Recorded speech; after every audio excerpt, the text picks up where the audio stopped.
በአንድ ወቅት በአንድ ትንሽ መንደር ውስጥ የሚኖር አንድ ታታሪ ገበሬ ነበር። ህይወቱ ቀላል ቢሆንም ዓላማ ያለው ነበረ። በየቀኑ ጎህ ሳይቀድ ይነሳና ለመጠጥ የሚሆን ውሃ ከሩቅ ጉድጓድ ለማምጣት ረጅም መንገድ ይጓዛል። ገበሬው ውሃውን ወደ ቤቱ ለማምጣት ሁለት የሸክላ ማሰሮችን ይጠቀም ነበር። ማሰሮቹን በእንጨት ዘንግ ጫፎቹ ላይ አስሮ ዘንጉን በጠንካራ ትከሻው ላይ ያደርግ ነበር። አንደኛው ማሰሮ በሁሉም ረገድ ፍጹም ነበረ። ለስላሳ፣ ክብርና እንከን የሌለበት ነበር። አንዲት ጠብታ ውሃ እንኳን አያፈስም ነበር። በሌላው ማሰሮ ግን በጎኑ ላይ ትንሽ ስንጥቅ ነበረው። በዚያ ስንጥቅ ምክንያት ገበሬው ቤት ሳይደርስ ግማሽ ውሃ ቀስ እያለ ይፈስ ነበር። ፍጹም ማሰሮ በራሱ በጣም ይኮራ ነበረ። የተሰነጠቀውን ማሰሮ በንቀት ይመለከተው ነበር። እኔ እንከን የሌለኝ ነኝ ብሎ በልቡ ያስባል። ስራዬ በትክክል እሰራለሁ። በእኔ ምክንያት እያንዳንዱ ጠብታ ውሃ በሰላም ቤት ይደርሳል። አንድ ቀን ጠዋት ፍጹም ማሰሮ የተሰነጠቀውን ማሰሮ አፍሬዛበት። እስኪ አንተ ሙሉ ለሙሉ ዋጋ ቢስ ነህ። እቤት ከመድረሳችን በፊት ግማሹ ውሃ ያልቃል። ጌታችን ለምን አንተን ተሸክሞ እንደሚለፋ አይገባኝም። አንተ ሸክም እንጂ ሌላ አይደለህም። የተሰነጠቀው ማሰሮ ምንም አልተናገረም። ህመሙን ወጥ አድርጎ ዝም አለ። ነገር ግን እነዚያ ቃላታት እንደ ስለታም እሾህ ልቡን ወጉት። ቀን በቀን ያው ነገር ይቀጥላል። ፍጹም ማሰሮ ያፌዝበታል። የተሰነጠቀው ማሰሮ ግን በዝምታ ያለቅሳል። ገበሬው ግን ማሰሮውን የሚሰማውን ህመም ሳያውቅ መንገዱን ይጓዛል። አንድ ቀን የተሰነጠቀው ማሰሮ የውርደት ስሜቱን መሸከም አቃተው። በጠዋቱ ፀሐይ በአቧራው መንገድ ላይ ሲጓዝ እንባው ይፈስ ጀመር። በመጨረሻም በሐዘን በተሞላ ድምፅ ለገበሬው እንዲህ አለው፣ ጌታዬ ሆይ በጣም አዝኛለሁ፣ እባክህ ይቅር በለኝ። ገበሬውም ተገርሞ ጓደኛዬ ለምን ታለቅሳለህ? ምንስ ያስጨንቅሃል? ሲል ጠየቀው።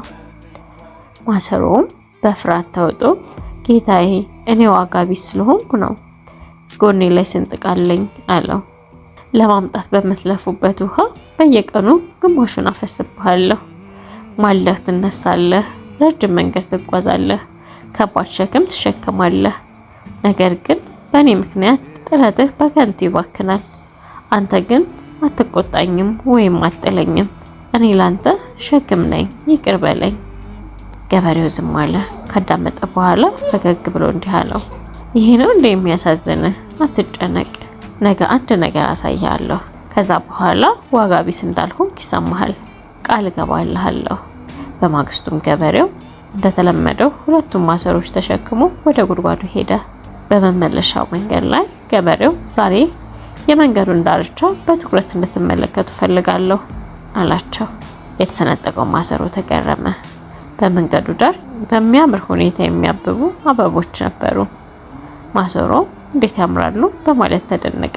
ፍጹም ማሰሮ ደግሞ በበኩሉ ሲመለከት በሱ በኩል ምንም አበባ አልነበረም፣ ደረቅ አፈርና ድንጋይ ብቻ። ቤት ሲደርሱ የተሰነጠቀው ማሰሮ አሁንም ግማሽ ውሃ ፈሶ ነበረ። ደስታው ጠፋና ጌታዬ ሆይ አሁንም ጎድያለሁ፣ አሁን የተሰበርኩ ነኝ አለ። ገበሬውም እንዲህ አለው፣ አይደለም ጓደኛዬ፣ እስካሁን አልገባህም። እነዚህ አበቦች በየትኛው በኩል ሲበቅሉ አየህ? ማሰሮውም በእኔ በኩል ብቻ ናቸው ጌታዬ አለው። ገበሬውም በትክክል ለምን ይመስልሃል ሲል ጠየቀው። እኔ ስንጥቅህ እንዳለ ገና ከጅምሮ አውቅ ነበር። ስለዚህ በመንገዱ ላይ የአበባ ዘሮችን ዘራሁ። በየቀኑ ስትመላለስ ሳታውቀው ውሃ እያጠጣቸው ነበር። በእንክብካቤ አደጉ። አሁን ባንተ ምክንያት መንገዱ በአበቦች ተሞልቷል። የእነሱ ውበት ደስታን ይሰጠኛል።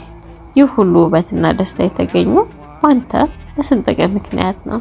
የተሰነጠቀው ማሰሮ በዚያ ጊዜ የደስታ እንባ ለቀሰ። ለመጀመሪያ ጊዜ ዋጋ እንዳለው ተሰማው።